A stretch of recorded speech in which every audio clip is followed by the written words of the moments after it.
Modal mixture in a major key results from the appearance of notes, chords, or entire passages drawn from the parallel minor. A shift to the parallel minor can have a powerful expressive effect. It is not a modulation, however, because a modulation must involve a change of tonic. We will start our examination of pieces that use modal mixture in the Baroque era. A common technique for composers to use at the end of passages or sections of a piece set in the minor key is something called the Picardy third.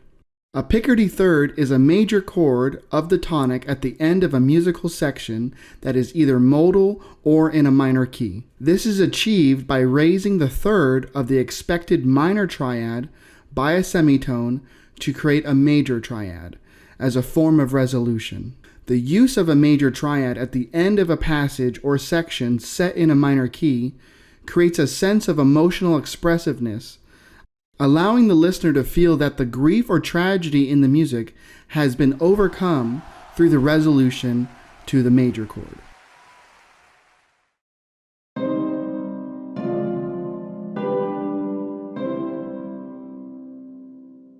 One noteworthy piece showcasing the Picardy third is the conclusion of Bach's Prelude No. 6 in D minor from his Well-Tempered Clavier. The prelude sets a mood with its turbulent triplets in D minor, perpetually in motion without pause. However, a descending chromatic figure emerges, leading to the final chords, where the last chord unexpectedly shifts to a D major triad. This transformation signals to the listener that the stormy and tragic scene depicted in the prelude has resolved for the better.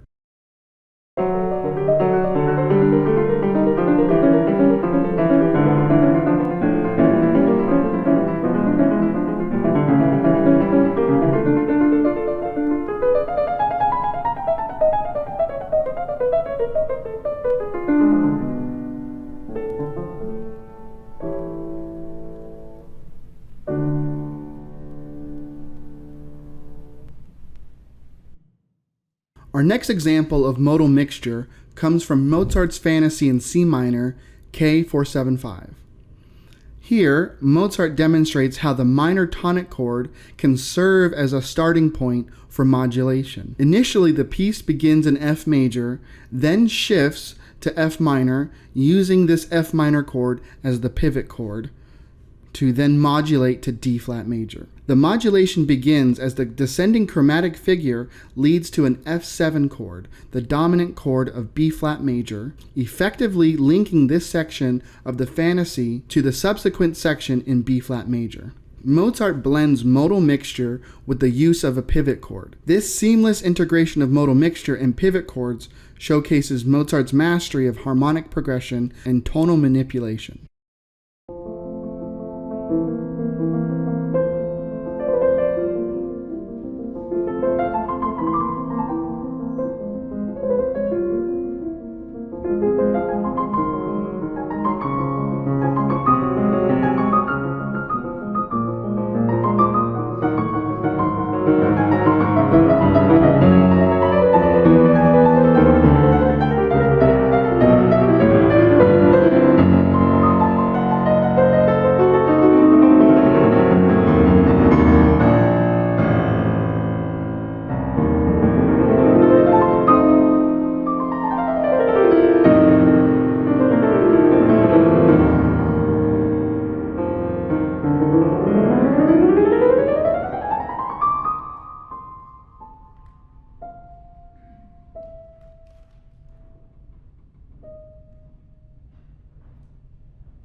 Let's now examine Beethoven Symphony No. 7, Movement 2, Allegretto, a piece renowned for its ability to convey both the triumph over tragedy and a sense of peace in the middle of tragedy.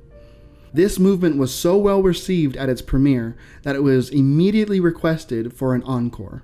In the opening bars of the movement, set in A minor, Beethoven introduces an A major chord, the major tonic chord. This choice could be interpreted as foreshadowing the subsequent B section, which shifts to a major key. Alternatively, it reflects the dual emotional landscape of grief and tragedy, juxtaposed with the potential for overcoming them. By juxtaposing the major tonic chord with the minor one, Beethoven skillfully navigates this dimorphic nature of emotions, hinting at the possibility of resolution and transformation.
In Chopin's Nocturne, Opus 48, number 1 in C minor, he employs modal mixture to create contrasting emotional landscapes. In Section A, characterized by longing and grief, Chopin establishes a dark and moody atmosphere. However, he skillfully shifts to Section B, set in C major, introducing a light and bright sound that starkly contrasts the preceding melancholy. Here, Chopin employs the E major chord without the use of the dominant chord of E major, illustrating a direct shift from the tonic chord to the major third chord, further enhancing the contrast and emotional impact of the piece.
Let's delve into Edvard Grieg's Morning Mood in the key of E major. Here, Grieg employs the major third chord as an independent harmony devoid of any intention to modulate to the sixth chord or any other key.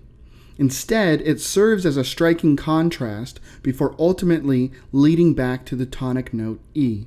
The G-sharp major chord, a major third away from E major, stands on its own without the urge to resolve to any other key. This unique quality affords Grieg the opportunity to introduce a shift in color and sound while maintaining the tonal center. It's worth noting that this major third chord isn't approached by the dominant chord, enhancing its standalone nature and emphasizing the shift in tonal color and atmosphere.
The final example hails from Dvorak's Symphony No. 9 from the New World, specifically its second movement.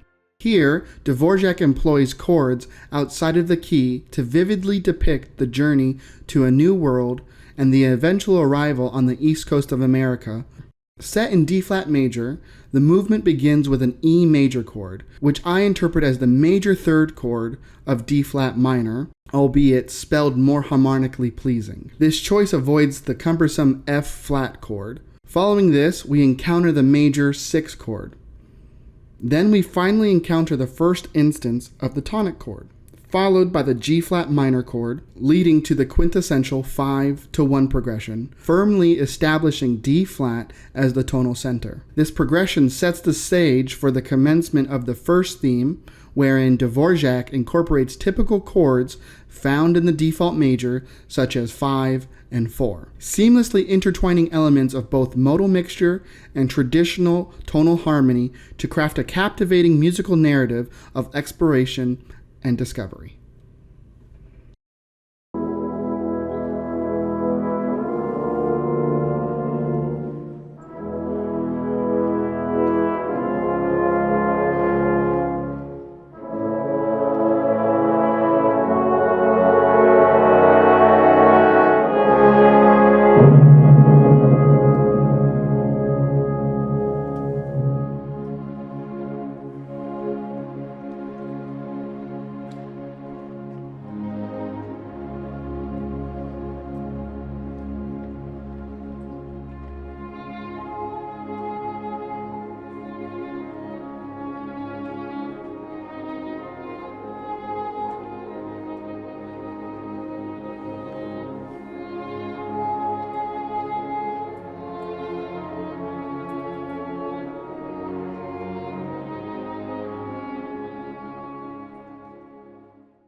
Thank you for watching this video. Make sure to check out some of our other videos.